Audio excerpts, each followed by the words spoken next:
kita Indonesia. Indonesia Bhinneka Tunggal Ika. Kalau bukan Bhinneka Tunggal Ika, bukan Indonesia. Siap. Kemudian ada yang keempat adalah ada Kakak Gasan. Halo ya Kak Gasan, salam kenal. Kemudian ada Kak Khadijah. Mana Kak Khadijah? Hai Ade, siap, salam kenal Ade. Kami dari Rumah Kebangsaan Pancasila. Luar biasa ya. Ketika saya bilang Indonesia, maka jawabannya adalah Bhinneka Tunggal Ika. Bisa ya? Oke yuk. Indonesia Bhinneka Tunggal Ika. Kemudian selanjutnya adalah ketika saya bilang kalau bukan Bhinneka Tunggal Ika, bukan Indonesia. Siap? Siap.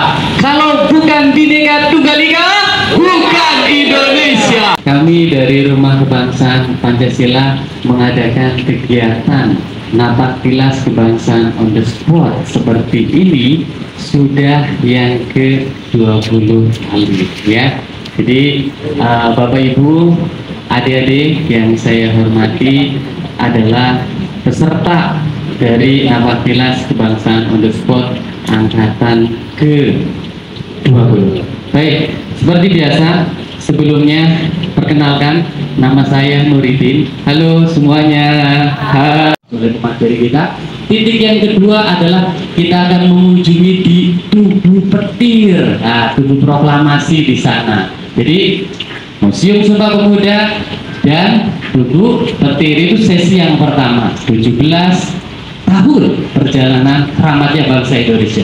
Dan sesi yang kedua adalah integrasi nilai-nilai religi dan kebangsaan. Itu nanti kita akan mengunjungi yang namanya Masjid Istiqlal. Indonesia, Indonesia, Bhinneka Tunggal Ika. Menyanyikan lagu Indonesia Raya bersama.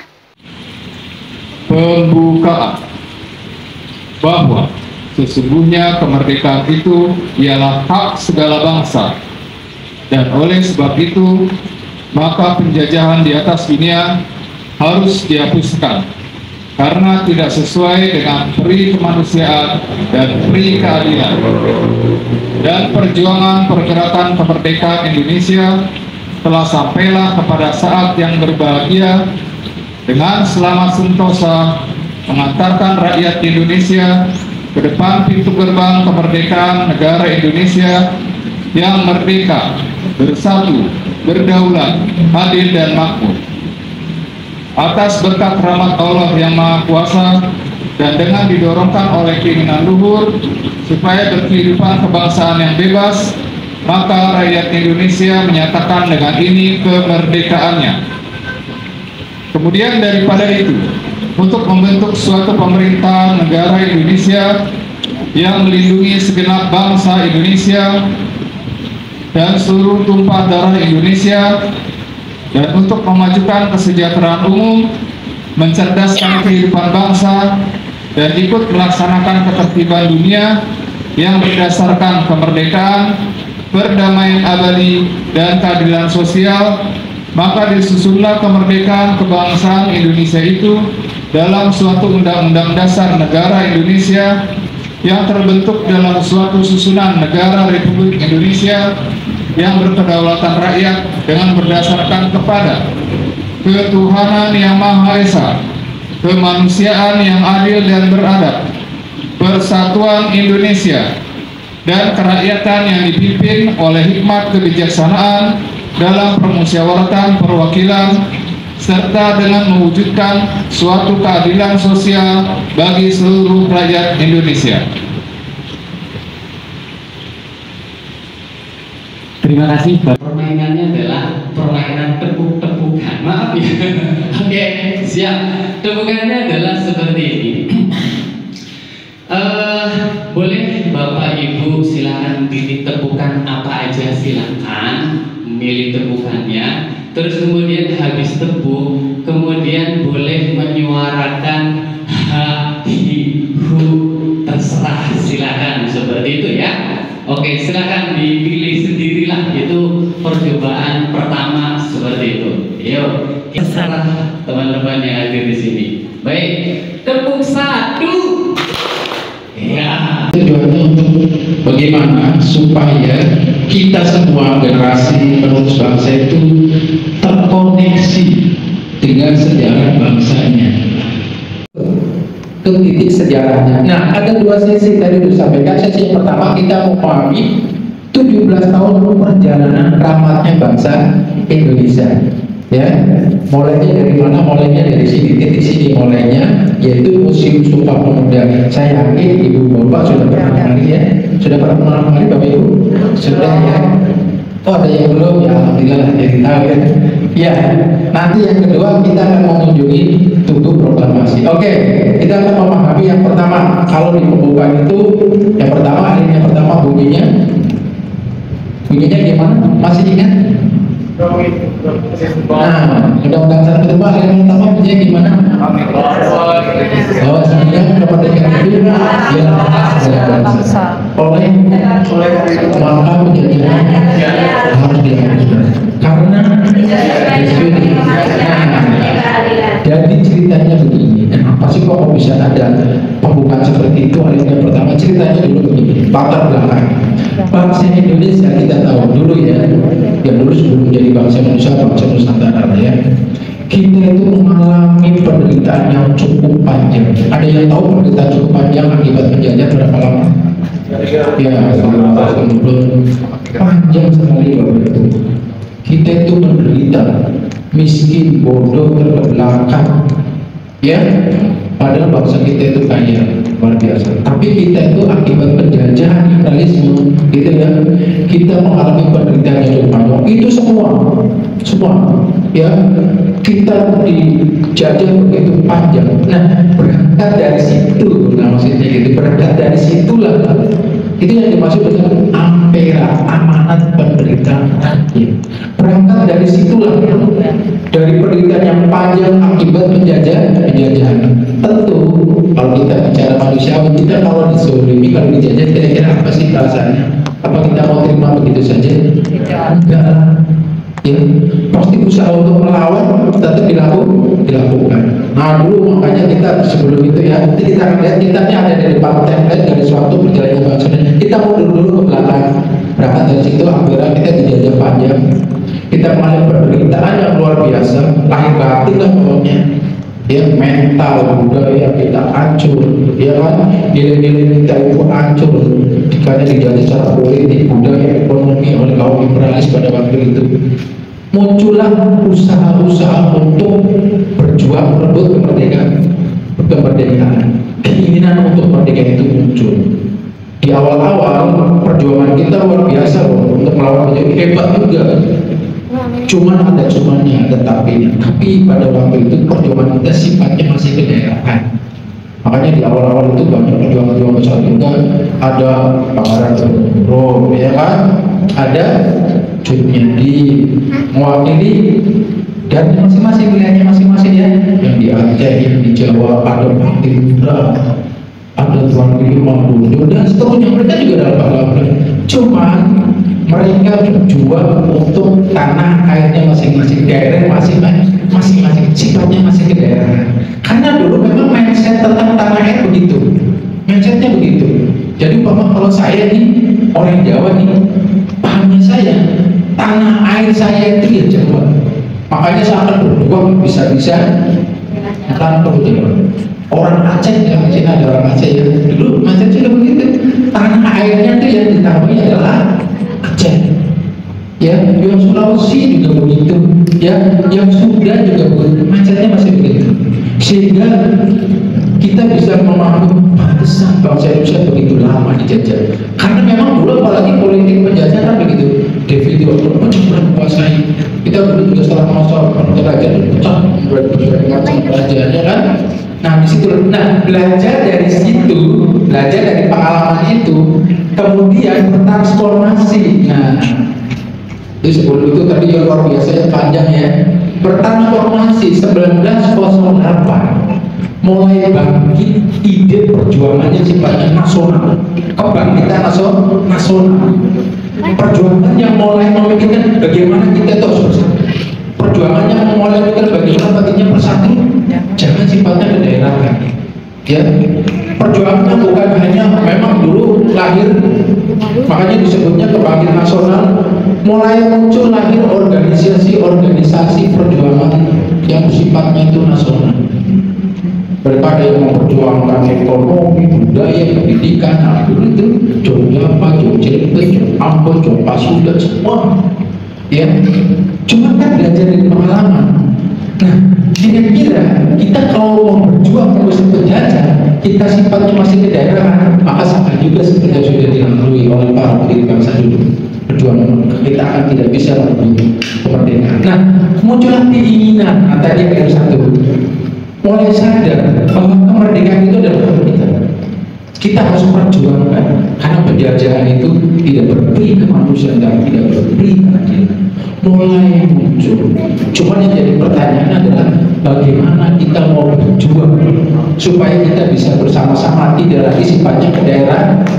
Baru puncaknya organisasi itu mulai mengkristalnya itu di sini, mulai bersatu, ya, mulai bersatu, bertransformasi, bersatu, diadakanlah kongres, ya, memang ada beberapa kongres, pemuda 1, pemuda 2, ya kan, 1926, 1928 itu kongres itulah kemudian yang menghasilkan sebuah kesepakatan bersama organisasi pemuda dari berbagai daerah berkumpul. Nah, di sini Bapak Ibu, disinilah dulu berlangsungnya kongres pemuda itu yang menghasilkan 3 prinsip yang mendasar buat kita. Yang pertama yaitu Sumpah Pemuda itu sendiri, ikrar Sumpah Pemuda. Yang kedua yaitu identitas kita, bendera merah putih. Yang ketiga lagu Indonesia Raya. Disinilah kita berjanji berikrar menjadi satu nusa, satu bangsa, satu bahasa, yaitu Indonesia. Persatuan itu yang kita bentuk, bukan sifatnya kedaerahan lagi. Kita ini sudah kedaerahan. Bayangkan ini, anggap aja, bayangkan Bapak Ibu hadir mewakili daerahnya masing-masing. Di sini kita duduk bareng, bertemu kongres di sini. Kita mau bersatu. Persatuan seperti apa? Mau bersatu menjadi apa? Menjadi Sunda, menjadi Jawa, menjadi Sumatera, tidak. Menjadi Indonesia, satu nusa, satu bangsa, satu bahasa, yaitu Indonesia. Yang hadir di sini kita beraneka ragam suku, adat, budaya, keyakinan. Nah, disinilah disebut embrionya bangsa Indonesia, terbentuknya bangsa Indonesia di ikrar Sumpah Pemuda.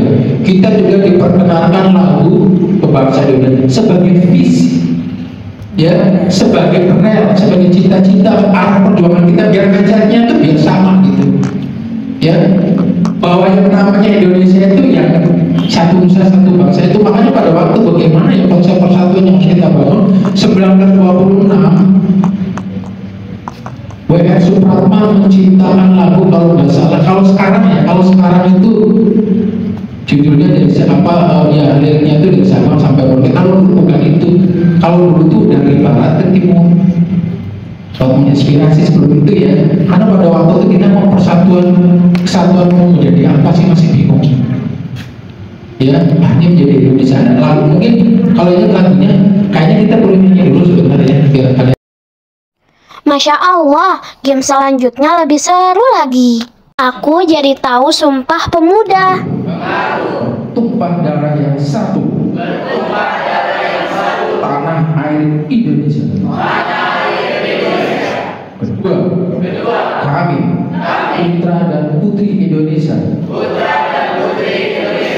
mengaku berbangsa yang satu, bangsa Indonesia. Ketiga, kami putra dan putri Indonesia menjunjung bahasa persatuan, bahasa Indonesia. Nah, itu ikrar kita, sumpah kita, Bapak Ibu, ya. Kita bersatu menjadi satu nusa, satu bangsa, satu bahasa.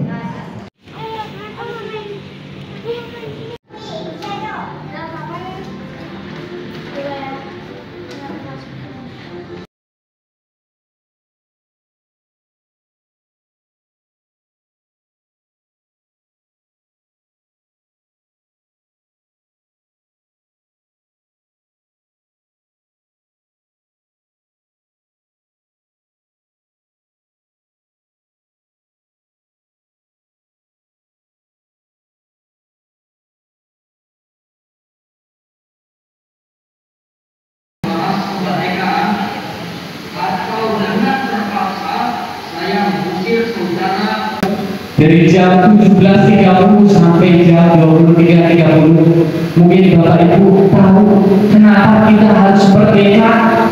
Bapak Ibu mungkin tahu kenapa kita harus merdeka? Kenapa? Supaya bebas, karena kita menderita waktu itu. Jadi mau nggak mau kita harus merdeka. Karena waktu itu kita dijajah waktu itu. Jadi kita harus merdeka. Mungkin Bapak Ibu tahu satu-satunya cara supaya kita bisa merdeka harus bagaimana? Harus bersatu. Satu-satunya cara adalah harus bersatu waktu itu. Nah, oh itu dia. Itu maaf Bapak, geser ke sana biar kelihatan. Iya, maaf Pak. Iya, geser. Digeser lagi. Coba, pas. Masalahnya ini bisa nyambung nggak ya? Kalau nggak nyambung berarti mundur ya. Jadi begini, ketika saya bilang siapa kita, maka jawabannya adalah Indonesia. Begitu ya? Oke, kita latihan. Siapa kita? Indonesia. Indonesia, Bhinneka Tunggal Ika. Kalau bukan Bhinneka Tunggal Ika, bukan Indonesia. Merdeka begitu. Sambil lompat begitu. Merdeka begitu ya. Siap. Coba kita mulai deketan ya. Oh bisa. Mulai 1, 2, 3. Siapa kita? Indonesia. Indonesia, Bhinneka Tunggal Ika. Kalau bukan Bhinneka Tunggal Ika, bukan Indonesia. Merdeka. Tepuk tangan buat kita semua ya di sini. Ya seperti apa ya? Coba. 1, 2, 3. Siapa kita? Oke, ayo kita ke depan, kita foto bersama. Arabic alphabet so we can read and learn Al-Quran, Al-Quran, the language of our beloved Muhammad, the last prophet sent from Allah, from Allah. It goes alif ba ta tha jim ha kha dal dal ro za sin shin son dot ta tha ain ghain fa qaf kaf lam mim nun he waw ya. We're learning the Arabic alphabet so we can read and learn Al-Quran. Selamat datang di titik yang kedua, yaitu di Tugu Petir, di mana Tugu Petir ini adalah simbol dari tempat dibacakannya waktu itu Bung Karno membacakan teks proklamasi sehingga bangsa kita bisa merdeka. Baik, ayo. Siapa kita? Indonesia. Indonesia, Bhinneka Tunggal Ika. Kalau bukan Bhinneka Tunggal Ika, bukan Indonesia. Maju lagi. Oke. Siap, biar ketemu ya. Oke. Yuk. 4 silang. Itu dia. Ingat. Nah, itu dia. Yang boleh tepuk adalah tangan kanan. Maaf Ibu, maju dikit ininya, kameranya. Iya. Oke. Maaf Bapak, nempel ke Ibu. Iya, itu dia. Siap ya. 4.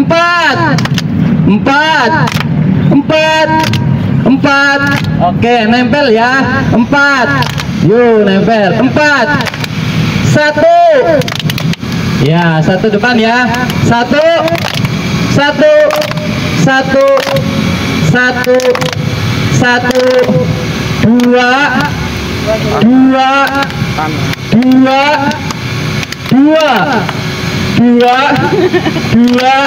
3 tengah. Ingat. 3 di tengah ya. 3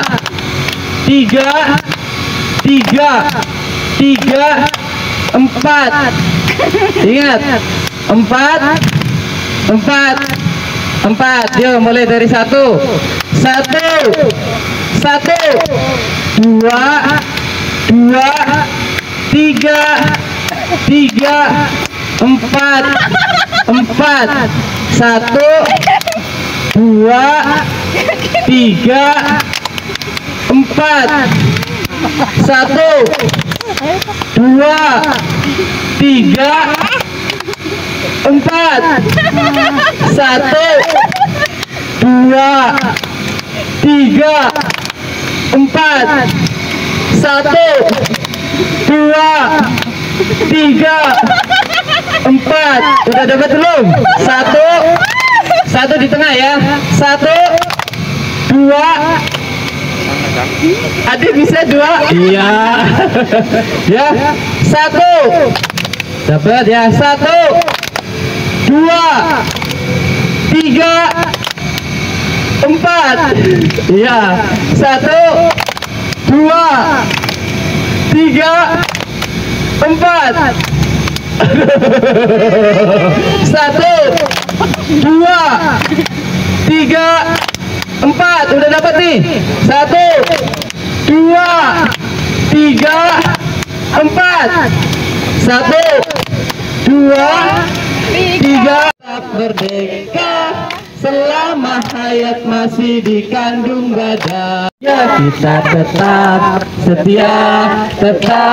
sedia membela negara kita. Tepuk tangan buat semuanya dari sini. Merdeka! Merdeka! Saat ini kita berada di titik yang kedua, tapi masih di sesi yang pertama. Sesi pertama adalah 17 tahun perjalanan keramatnya bangsa Indonesia. Jadi yang kita maksud dengan perjalanan keramat adalah satu periode dari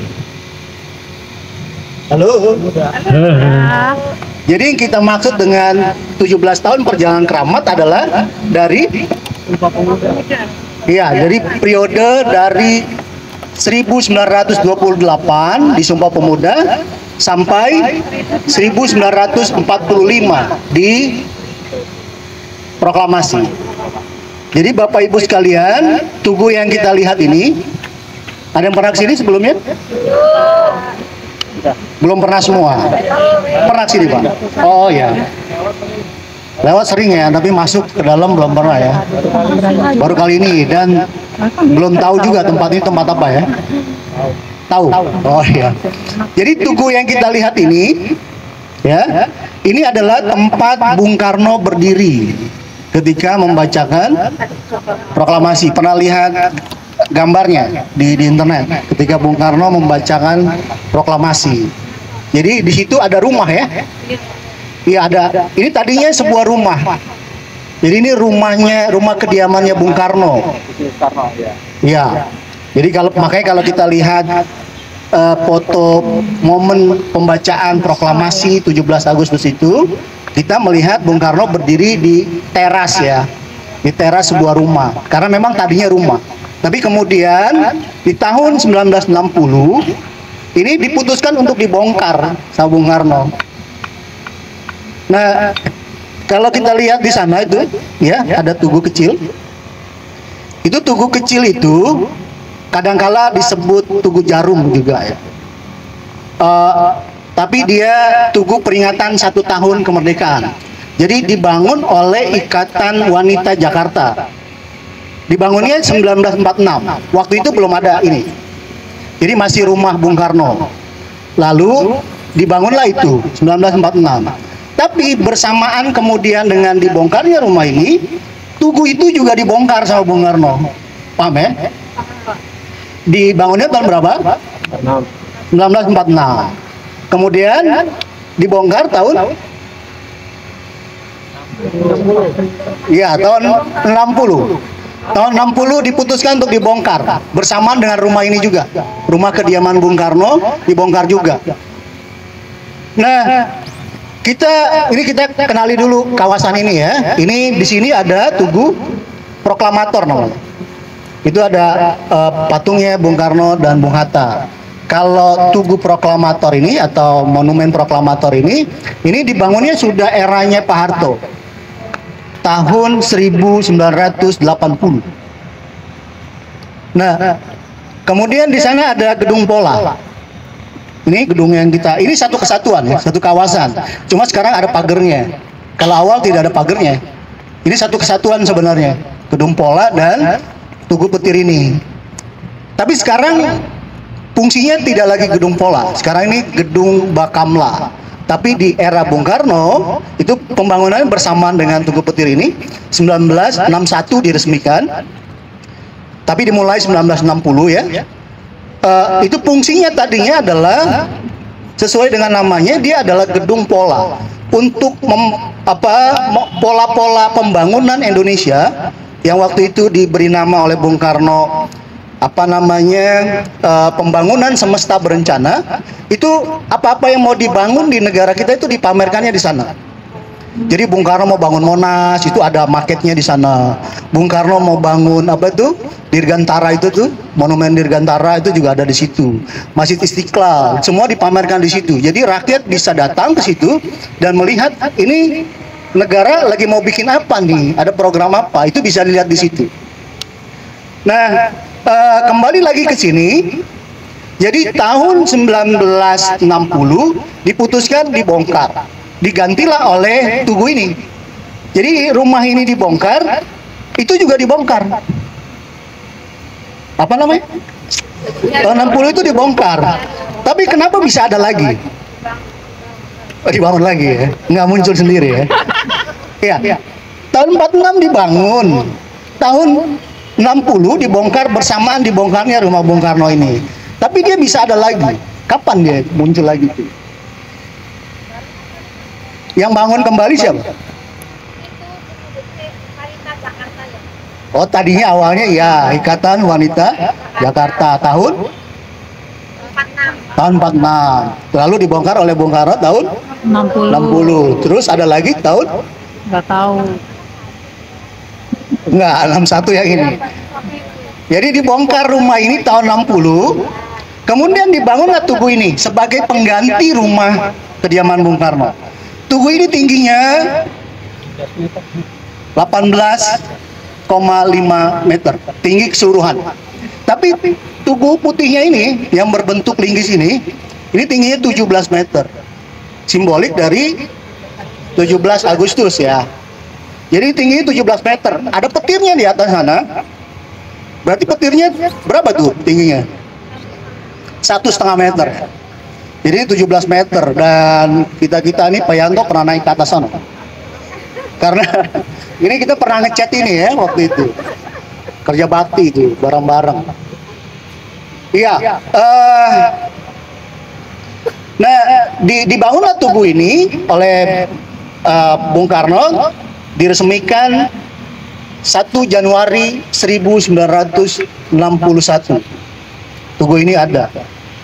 Pertanyaannya adalah, sebelum kita nanti kenapa itu bisa muncul lagi gitu ya, kita kesini dulu.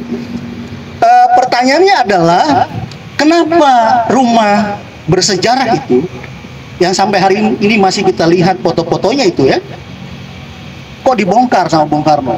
Kok diputuskan untuk dibongkar? Memang rumah kediaman Bung Karno sendiri gitu ya. Dan pada saat itu pun Bung Karno Presiden Republik Indonesia ya. Jadi memutuskan untuk bongkar itu. Tapi alasannya kenapa kira-kira? Kira-kira kenapa kok rumahnya dibongkar, kan rumah bersejarah? Ada yang kebayang nggak kira-kira? Terus diganti nih Tugu ini. Kenapa dibongkar gitu? Kenapa nggak? Biar aja rumahnya tetap ada. Jadi kalau rumahnya tetap ada, mungkin hari ini kita sedang lihat rumahnya ya. Tapi ada perbedaan nggak kalau kita lihat rumah itu sama lihat ini? Ada perbedaan ya? Rasanya gimana? Ini anggaplah rumahnya masih ada ya. Ini belum dibongkar. Kita datang kan lihat rumah nih. Iya. Yang seperti kita lihat di Google itu. Iya. Ada rasa beda? Beda. Beda ya? Kira-kira bedanya apa tuh? Ya mungkin kalau berupa rumah. Oh ya, silakan Bu. Kalau rumahnya kan masih milik Bapak Presiden Soekarno. Ya. Masih milik dia Pribadi. Tapi setelah dibongkar, ini adalah milik bangsa Indonesia. Bukan bangsa Tadi mana? Ya, dengan Ibu siapa Bu? Bu Tami, tepuk tangan buat Bu Tami. Ada lagi, itu salah satu alasan ya. Yang masuk akal juga alasannya. Ada lagi mungkin yang masih pendapat? Tidak ada ya? Ya mungkin. Ya, Pak Dwi. Ya Pak. Ya kalau oke. Ya, kalau saya nggak salah nih ya mungkin maksudnya Bung Karno waktu itu ingin membuat yang sesuatu yang lebih bersejarah dan bisa dilihat oleh semua orang gitu loh. Dan sama-sama kita mendengarkan pembacaan proklamasi. Ini adalah rekaman asli suara Bung Karno. Jadi bayangkan kita seolah-olah hadir di tempat ini, karena memang di tempat inilah proklamasi itu dibacakan. Hadir di hadapan Bung Karno dengan hati yang berseri-seri, karena ini adalah momen penting. Dan mari kita tundukkan kepala dengan hikmat dan sama-sama mendengarkan pembacaan proklamasinya.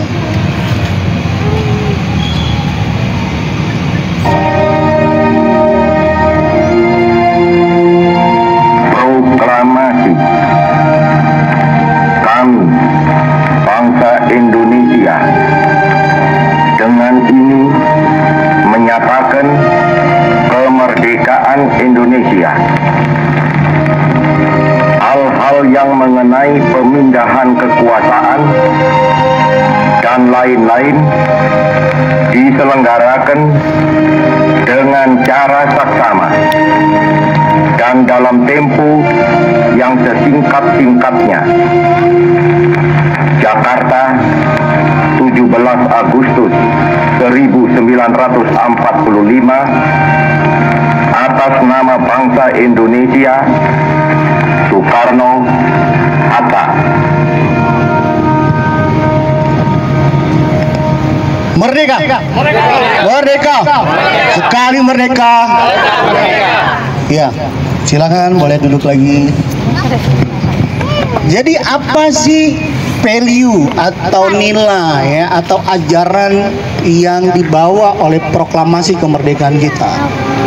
Jadi sebagaimana dikatakan di alinea ketiga pembukaan Undang-Undang Dasar 45, yang bunyinya adalah atas berkat rahmat Allah yang Maha Kuasa dan dengan didorongkan oleh keinginan yang luhur supaya berkehidupan kebangsaan yang bebas, maka dengan ini rakyat Indonesia menyatakan kemerdekaannya. Jadi kita menyatakan kemerdekaan itu satu atas berkat rahmat Allah yang Maha Kuasa, dan kedua adalah didorong oleh keinginan yang luhur. Keinginan yang luhur untuk apa? Untuk memiliki kehidupan yang bebas. Jadi nilai yang paling mendasar ya yang ada di proklamasi itu adalah nilai kemerdekaan. Jadi sebenarnya bangsa Indonesia itu berangkatnya dari situ. Berangkat dari kemerdekaan untuk kemerdekaan. Untuk kemerdekaan yang kemerdekaan yang realitanya. Kemerdekaan yang sebenar-benarnya. Mencapai masyarakat Indonesia adil makmur, itu juga adalah kemerdekaan. Jadi yang kita sebut kemerdekaan itu bukan cuma sekedar bebas dari penjajah. Tapi kemerdekaan itu ketika kita mencapai satu masyarakat Indonesia yang adil dan makmur. Jadi kita berangkatnya dari itu, nilai kemerdekaan. Nilai kemerdekaan itu juga sebenarnya yang menjadi nilai yang membentuk bangsa Indonesia di Sumpah Pemuda. Karena bagi kita kemerdekaan itu ialah hak segala bangsa. Kemerdekaan ialah hak segala, dan oleh sebab itu maka di atas dunia harus dihapuskan karena tidak sesuai dengan peri kemanusiaan dan peri keadilan. Sekali lagi, karena tidak sesuai dengan peri kemanusiaan dan peri keadilan. Iya, kira-kira kenapa ya? Kebayang nggak? Jadi ketika rumah ini dibongkar, itu ikut dibongkar. Karena Bung Karno nggak mau orang tuh jadi keliru. Sebenarnya ini yang mana? Ini orang kalau nggak paham ya, datang ke sini ini bingung juga loh. Yang mana sih monumennya? Ini, itu, apa ini? Ya, kalau orang nggak tahu, mana yang paling penting sebenarnya di sini? Dari tiga ini. Ini kan?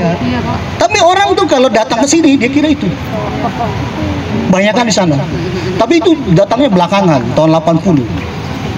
Tahun 80 baru dibangun sama Pak Harto. Tapi orang suka bingung kalau nggak ini. Nah itu dibongkar sama Bung Karno tahun 60 karena ini mau dibangun supaya orang konsentrasi ke sini aja, ke proklamasi itu. Lalu setelah Bung Karno ya, setelah itu kita tahu lah ada masa G30 SPKI, Bung Karno akhirnya dikudeta dan lain sebagainya itu ya, peristiwa-peristiwa itu, dan akhirnya Pak Harto yang naik. Tahun 1972 dibangun kembali oleh Pak Harto. Jadi yang bangun kembali Pak Harto ya. Tahun berapa? 1972. Sudah dibongkar sama Bung Karno tapi dibangun kembali. Ditambahin lagi 1980 ini. Sebenarnya ya nggak apa-apa juga asal kita sekarang tahu, tapi banyak orang agak keder juga. Ya gitu mungkin. Ada hal lain? Waktu kita udah habis tuh. Ya. Iya, baik.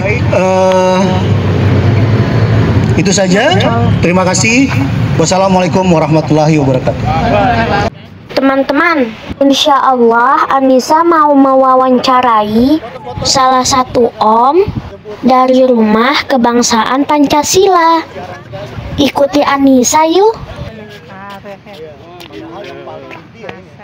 Udah. Ya, ada lagi.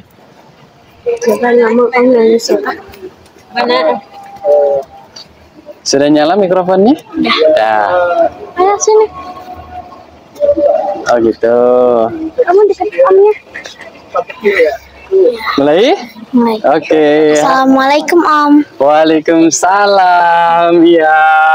Om boleh perkenalkan diri dulu? Oh boleh, siap, siap. Halo semuanya. Hai, perkenalkan. Nama Om adalah Nuridin, biasa dipanggil Kak Nur. Halo semuanya.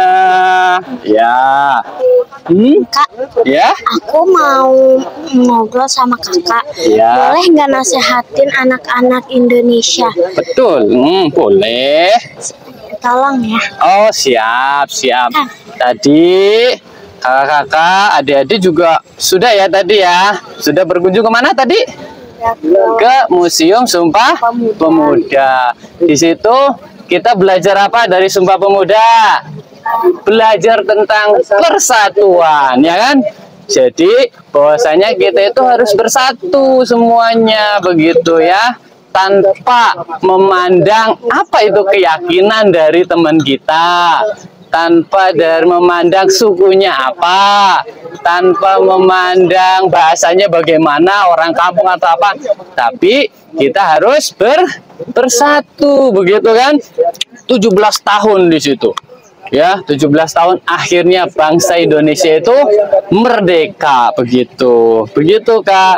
Jadi pelajarannya adalah bersatu itu. Wah, ini bagus nih buat apa adik-adik, kakak-kakak yang masih sekolah. Jadi, sesama teman itu harus tetap bersatu, main bareng, tidak boleh ejek-ejekan, tidak boleh bully-membuli. Setiap orang, setiap anak itu punya spesial masing-masing, punya kelebihan masing-masing yang harus dihormati, harus dihargai, begitu gitu. Tidak boleh membuli satu sama lain. Kenapa?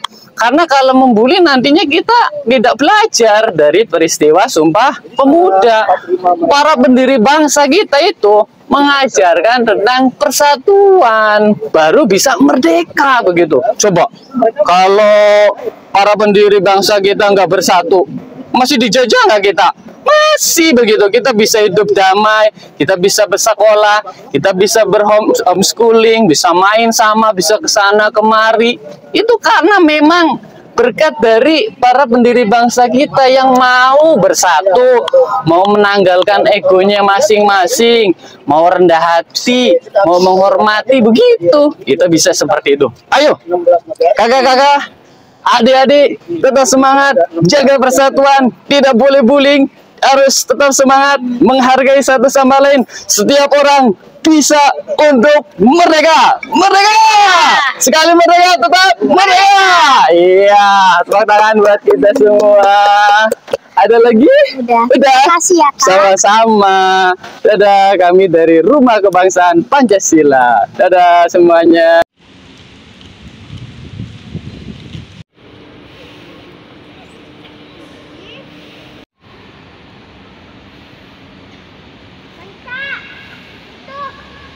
Istiqlal di sini, tapi dia satu kesatuan sebenarnya. Ada satu geometri gitu.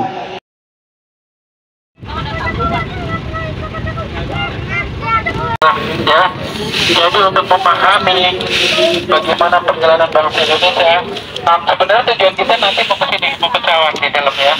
Cuma untuk sampai ke situ kita harus melalui monumen bersejarah, ya, monumen museum. Nanti di sini kita akan explore, kita akan naik sampai dengan ke sini. Indonesia, Indonesia, Bhinneka Tunggal Ika. Kalau bukan Bhinneka Tunggal Ika, bagi teman-teman dan para pendidik yang ingin ikut kegiatan seperti Anissa bersama Rumah Kebangsaan Pancasila, silahkan hubungi nomor di atas. Insya Allah kegiatan ini mempunyai nilai edukasi yang sangat keren. Setelah mengikuti acara Napaktilas Kebangsaan on the spot, seluruh peserta mendapatkan sertifikat. Sukses selalu untuk Rumah Kebangsaan Pancasila. Sekian kisah dari Anissa, semoga bermanfaat. Wassalamualaikum warahmatullahi wabarakatuh. Dadah, sampai jumpa lagi.